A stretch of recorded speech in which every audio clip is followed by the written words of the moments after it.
इतने लोगों के साथ काम किया है आपने, अब थोड़ा सा एनालाइज करके बताइए, क्योंकि आपने बहुत पहले कहा था कि मोदी और राहुल गांधी के बीच काम करने में जो मुझे डिफरेंस लगा वो ये था कि यहाँ पर फैसले लिए जाते थे और राहुल गांधी फैसले लेने को लेकर थोड़ा सा हिचकिचाहट दिखाते थे, जो शायद सही नहीं था।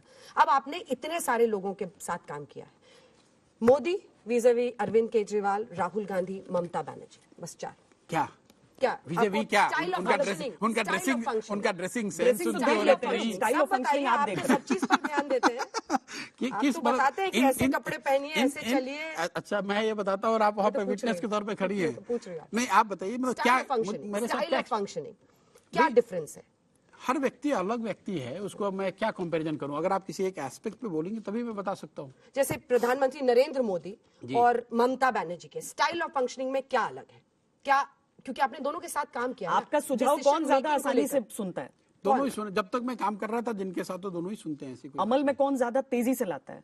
दोनों जगह काम करने में मुझे कोई दिक्कत नहीं हुई। मैंने बंगाल में भी काम किया, मुझे कोई दिक्कत नहीं हुई। मैं जब बंगाल जा रहा था तो जब मैं बंगाल जा रहा था कई लोगों ने कहा कि दीदी के साथ तो काम करना असंभव है, लेकिन मुझे 1.5 साल में उनके साथ काम करने में कोई दिक्कत नहीं हुई। उससे पहले जब मैंने कभी बकझक नहीं, कभी बकझक नहीं हुई, एक बार भी चैलेंज, एक बार भी नहीं, आज तक नहीं हुई दीदी के साथ। ये एब्सोल्यूट पावर आप देखते हैं, विद इन पावर नहीं, इसमें एब्सोल्यूट पावर क्या है? मैं जिसके साथ मैंने काम किया है, आपकी हर बात मान ले, ये तो किसी के लिए भी अकल्पनीय मैंने ये नहीं कहा कि वो मेरी बात, मैं जो कुछ भी मैं चाहता था वो करना, वो कर सका, और मेरी कोई उनसे बकझक किसी बात को लेकर हुई नहीं। अच्छा, 2024 में आप, बाकी पार्टियों का विकल्प अलग है, पर बीजेपी में मतलब एक ऑनलुकर के तौर पर ही और अंदर में काम करने वाले व्यक्ति के तौर पर भी जो कर चुका है, नरेंद्र मोदी का वारिस किसे देख रहे हैं बीजेपी में आप?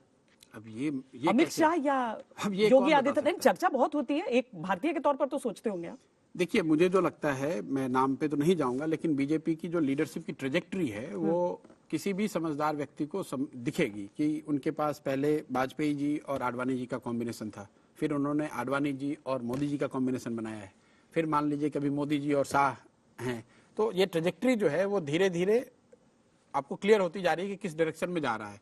तो व्यक्ति कौन होगा ये तो बताना करीब करीब असंभव है, लेकिन डायरेक्शनली आप बता सकते हैं कि जो आने वाली लीडरशिप होगी उसके ट्रेट्स क्या होंगे या उसके कैरेक्टरिस्टिक्स किस तरह के होंगे। आपने जो प्रेजेंटेशन दिया है उस पर आप बहुत ज्यादा बताने को तैयार नहीं है, लेकिन हिंदुत्व, राष्ट्रवाद, ये बीजेपी का प्लैंक है, और आपको क्या लगता है और लाभार्थी साथ में, लाभार्थी, तीनों का कॉम्बिनेशन, ये जो कॉम्बिनेशन है मैंने पहले भी बताया तो कि इसकी काट क्या है आपके पास कांग्रेस में अगर जान फूकनी है तो? नहीं भाई, पहले कांग्रेस को अपनी संस्था, अपनी ऑर्गेनाइजेशन, अपनी पार्टी को पहले खड़ा करना पड़ेगा। एक तो ये सिर्फ जो काउंटर बीजेपी, जो पूरा प्रेजेंटेशन है वो इस पे है कि भाई how do you strengthen yourself, how do you win India, it is not about how to defeat BJP. अभी तो वो जनेऊधारी ब्राह्मण बन रहे हैं काउंटर करने के लिए।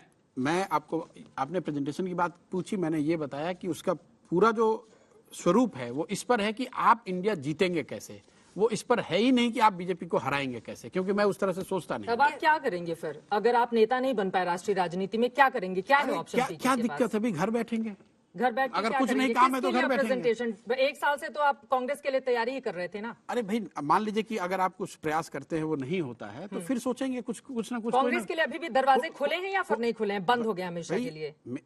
वो बड़े हैं, ठीक है, मेरी इतनी ताकत नहीं कि मैं किसी के लिए दरवाजा खोलूं या बंद करूं। वो बुलाएंगे तो बात करेंगे।